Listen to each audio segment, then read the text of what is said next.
Hey, good morning, everybody. Happy New Year's Eve. I thought I'd take another shot here at answering some of the questions I received through the YouTube site. So what I'm going to do here first is I'm going to screen share and we're going to go back to some of those PowerPoints and go over some of your questions. I know I couldn't answer all of them. We had over 30 questions posed, and I tried to stick with some of the high points. So those who weren't included, bear with me. We may be doing some more of these videos after the new year. So I appreciate your patience with this. All right. So one of the key questions was, how can teachers tell their administration or administrators no when it comes to adding more and more to their plates? The hardest thing right now is that I think that one of the messages is that a lot of negative things trickle downhill, so to speak. Department of Education, our overall governmental agencies are providing a lot of requirements for us, a lot of ideas that we should continue to try to do what we've always done, even if it's in a remote or hybrid model. And I think that the first thing we need to do is share openly and have discussions with our administrators about our lack of cognitive space. That what we try to do in our day-to-day work is hard enough. And now we're being asked to do it in a way that is completely counterintuitive to our training and our backgrounds. One of the things that we talk about is, the idea of when mastery occurs and, in terms of becoming expert in something. And I think, there's that 10,000 hour rule, right? Where, you become expert after doing something with a cohesive practice for 10,000 hours, which would mean that if the average employee working 2,000 hours a year becomes somewhat expert as a teacher in 5 years. So what if someone changes your job dramatically on the fly under massive duress? We really need to talk to our administrators about those expectations and being clear about what do we see, what are we being asked to do, and talking about feeling overloaded. Certainly, when you receive requests, and we receive them rapid fire all the time, is really to sort of collect the requests, prioritize the list of requests that you receive, which things are most doable with your current sort of bandwidth, which things are going to be most manageable for you, which things are non-starters and things that you don't think that you can do at all. Some of the tasks that you're going to be asked to do mean that some other tasks are going to go undone. I would think it's really important to reality test, check in with your coworkers, because a lot of what you're going to be seeing and hearing in the day to day is that the requests are going to sometimes come without a lot of awareness and forethought for the big picture. And it's not that administrators are trying to overload you, it's that I think they're trying to communicate downstream messages from Department of Education. So check in with your coworkers, not for bitch and moan sessions, so to speak, but to talk about how are they doing what they're doing, how are they absorbing some of these recommendations, and see if your intense immediate reactions are the same as everybody else, and maybe coming together on how you're going to bring those issues to your administrators. When we think about what the next step here is, that understanding, bear with me here a sec, understanding that what we're being asked to do isn't always taking into account what we're capable of doing, and having discussions on a daily basis is really important. Got asked a really important question about, how COVID is affecting our kids and our students, and the way it's affecting their learning. How is it overall affecting kids' mental health? And I think one of the things that's really important for me is that understanding that COVID is both a magnifying glass, which is magnifying what we already see that kids are struggling with, and it is also a catalyst for stressors. Kids who came into COVID-19 without skills, without the ability to navigate their day to day, who relied heavily on certain parts of their lives to meet their emotional needs, are certainly going to find this a substantially more challenging time. Kids who don't have those connections, who don't have the skills, who don't have family circumstances that are supportive to them developing new abilities, those things are going to become even worse for a lot of these families. One of the things that's so hard is that what was automatic and regular everyday stuff has led to dramatic and massive discomfort with so many of our folks.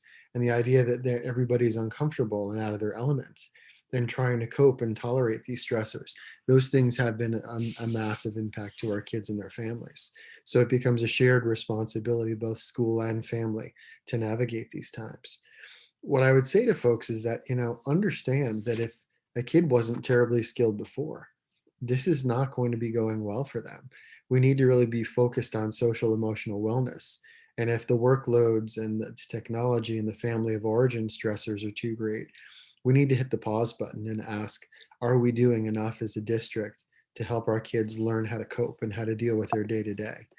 When you think about what's happening next for them, what about kids who are involved in sports or out of school activities like gymnastics or other activities that have been shut down or canceled or massively curtailed? What I would say to you is that obviously families really need to focus on ways to cope and find activities for their kids. Talk about ways to engage their interests, to flex and figure out ways, whether it's through home-based exercise, practice of skills in the front yard, and engagement in socially distanced activity that's going to give kids best access. You have to use your own family belief systems to drive what's best for you. um, the reality here is, for some of our parents, they can't cope with the discomfort of their own children. So then they flex and eliminate all of their focus on the rules and restrictions that have been in play. And I think that's something we need to be really cautious and concerned about. Um, Families need to find alternatives. And if we can help them generate some of those alternatives, be in touch with coaches and instructors in the community for things they can do as in terms of home programs, strength building, flexibility, cardio training, things that will allow them to stay involved in some of their activities, but really are going to be the only substitutes available for them. That idea that if you can't cope with your child's distress, then it's probably time for parents to start learning some new skills. They can't just ignore all the rules and put their kids and the rest of us in danger. And it's something really to think about. There are a lot of ways that we can engage in sport and other activities. One of the other challenges, and I thought this was a really good question, it's a sensitive one. So, you may or may not agree with me, and that's completely fine here. How do we cope with people around us, people we're friendly with, people in our families who don't believe in some of the challenges that are going on with COVID? They're ignoring the precautions. They're taking steps and just sort of living their lives as they normally will. And the challenge in these situations is that when someone makes an immediate choice, you don't actually have an immediate outcome. So if somebody goes out and is eating at a lot of restaurants and is getting together with groups unmasked, it doesn't necessarily mean that somebody is going to be infected or ill or pass away in a rapid fashion. In fact, it's sort of a game of tag. One person making contact with another may trigger off someone's grandparent living 6 towns away getting sick. And it's not really going to be easy and obvious for us to see that. So the sad truth is that people are going to refuse to be inconvenienced. They're going to refuse to accept the precautions that are either requested or required at this time. If what you believe in and what you choose to do for your family is in conflict with that your friends are doing, you know, I apologize. And I guess maybe sometimes I make light and say, maybe I'm a little crazy, maybe I'm a little overly cautious. But I still make the choices I'm going to make for my family. I sit down with my child on a weekly basis, and our family routinely talks about the differences in our approaches and those of people around us. And I can look back and say, yeah, in March and April, the restrictions that I probably encouraged within my family were perhaps disproportionate to the intensity of the illness at the time. And now, unfortunately, they are fully proportional. We have massive numbers in our communities. It's really important for you and your families to talk about what choices you're making and the reasons and the rationales. It may not be worth your while, in the political culture that we're in currently. I think convincing others of your perspective of the risks may prove unmanageable. So for those of you who have friends who are doing what they want to do, it may just be an opting out, not really getting involved in fights and discussions, because those conflicts are not necessarily worthwhile. It doesn't mean you're ditching and giving up on those friendships. It just means, like so much in our lives, there's a pause button. When we think about, what are our other concerns that we have in terms of dealing with these things, I'm trying to, here we go, shifting the slides here. It's been a little challenging. Choosing your own path, stepping back from some of those friends and activities that you may not have a choice but to step back from. Something to keep in mind that back in May and June and July, there was a lot of articles from pretty reputable sources talking about social bubbles and pods and finding ways to connect and to be together. The research really hasn't supported this to be an effective way to prevent COVID spread. We're seeing actually small family gatherings, get togethers with people outside of your own household have been really responsible for the rapid spread of COVID recently. So while the pod and bubble idea seemed really appealing, and believe me, I considered it strongly, the evidence right now is that that's not an effective strategy. It's not actually what you see. So here's a video, I'm sorry, a slide for you to see this. What you think that you have in terms of your bubble expands dramatically. You know, the concept of 6 degrees of separation in terms of connections.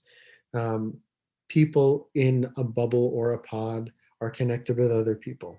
And if they're socializing outside of your bubble with people in their extended families and going out and doing a variety of tasks, the risks just don't seem realistic.